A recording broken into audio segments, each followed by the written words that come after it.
Hello, everyone. It's Dr. DeWitt Scott coming at you again with another book review for Black History Month.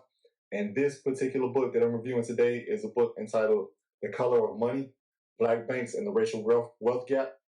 And this book is a book that sort of takes a historical examination of the instances of Black banks, some who have succeeded, some who have failed, and the connection of Black banking to Black wealth as opposed to white wealth and the Black-white racial wealth gap. And in the book, the author sort of explains not only just the history of Black banks, but the ways in which Black banks have sort of had to struggle and sort of had to build independently as compared to some of the larger white banks that we know, such as the J.P. Morgan Chase or Bank of America or Wells Fargo. And in the book, when talking about race and wealth and banking and those things, the author sort of makes this connection to the early 1900s or early 20th century when it comes to housing and using your house or using individual house in order as a foundation or a base to build wealth.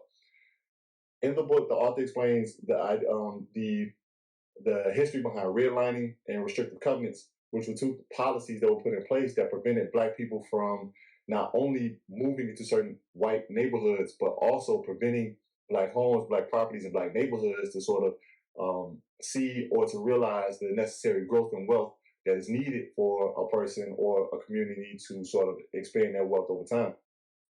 So with the restriction in housing and the restriction in lending, as well as white banks who would take Black deposits and use those deposits for lending in white communities, the author draws this sort of line so that the reader can see how things began through segregation and led to this racial wealth gap that we're still seeing today. And with the idea of wealth being built off compound interest, you can see why the gap is widening and why it's so difficult for communities of color to catch up.